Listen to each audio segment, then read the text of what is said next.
The ancient Babylonians were astute observers of the night sky. They meticulously studied and recorded their observations in tablets of clay. Sadly, very few of these diaries, tablets, and almanacs remain, but those that do give us a snapshot of a sky from 2,500 years ago.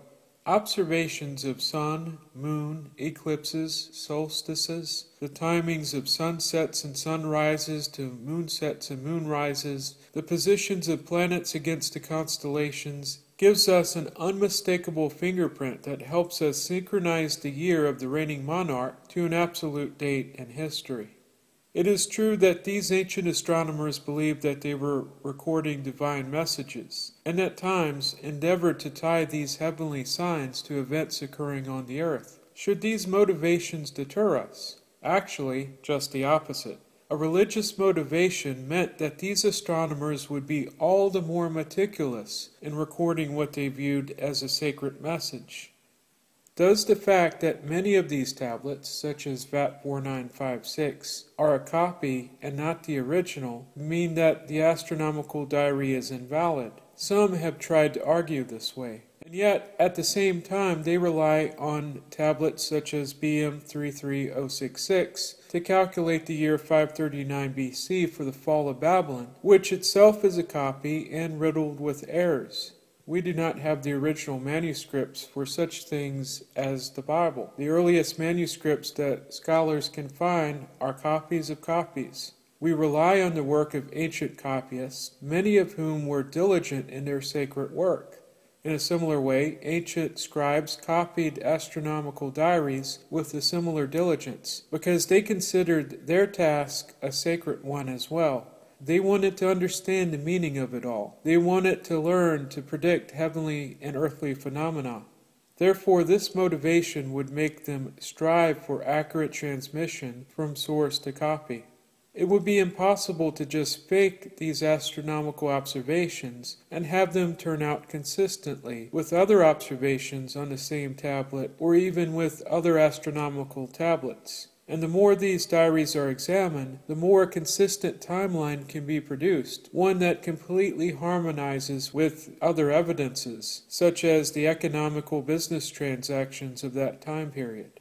One of the foremost astronomical diaries for the Neo-Babylonian period is VAT 4956. It contains dozens of observations dated to Nebuchadnezzar's 37th year. We know that Jerusalem was destroyed in Nebuchadnezzar's 18th regnal year. Therefore, by determining his 37th year, we can determine his 18th. For instance, if VAT 4956 points to 568 BC as the 37th year, then the 18th year would be 587 BC. If it matches 588 BC, then the 18th year would be 607. One of the greatest strengths of this tablet is the planetary observations. Keep in mind that each of the 5 visible planets revolve about the Sun at different times. Saturn every 29.5 years, Jupiter roughly every 12 years, Mars every 687 days, Venus every 224 days,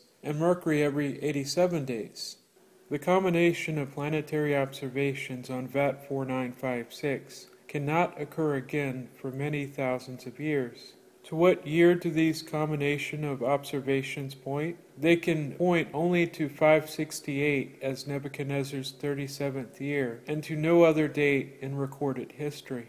Even supporters of 607 have been forced to acknowledge that modern chronologers point out that such a combination of astronomical positions would not be duplicated again in thousands of years. And this might seem like incontrovertible evidence.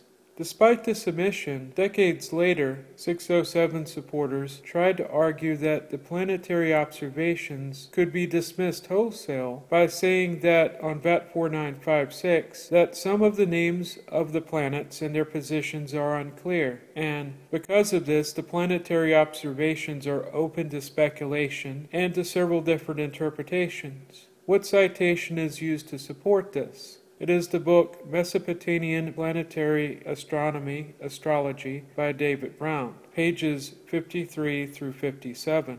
However, when you read those pages in David Brown's book, what does it say? In talking about planetary names on Astronomical Diaries in general, he mentions what he calls A names for planets, which are clear and unmistakably belong to only one planet. And he highlights what he calls B names, C names, and D names, which are ambiguous and can refer to several planets, depending on the circumstances. However, David Brown shows that VAT 4956 only uses A-list names, planetary names which are clear and distinct. The citation of David Brown does not support the idea that the names are unclear. That, at best, is a mistake, and at worst, disingenuous. The fact is, if one analyzes VAT 4956, the planetary observations are very clear and consistent, and match the year 568 BC and no other. It could be hard to build a consistent picture for 568 BC if these observations were that ambiguous. A consistent picture emerges from this diary that matches no other year. This is an inconvenient truth for those who believe that the 37th year is 588 BC, because the planetary positions for 588 BC do not match the positions found in VAT 4956 in the least. But even without these planetary observations, VAT 4956 contains a group of observations called the lunar threes, the time from sunrise to moonset, sunset to moonset, moonrise to sunrise. The best match for these lunar three observations is the year 568 BC. When one tries to compare these lunar threes to 588 BC, either in the standard calendar for that year or a proposed counterfeit calendar starting a month later, some lunar threes could not be measured for several dates in 588 BC at all, and for the dates that could be measured, overall 568 BC matches twice as close as the conventional 588 calendar, and 4 times as close as the counterfeit calendar proposed. The Babylonian measurement of a lunar three might not have been as precise as tools we have in modern times, but they were good enough.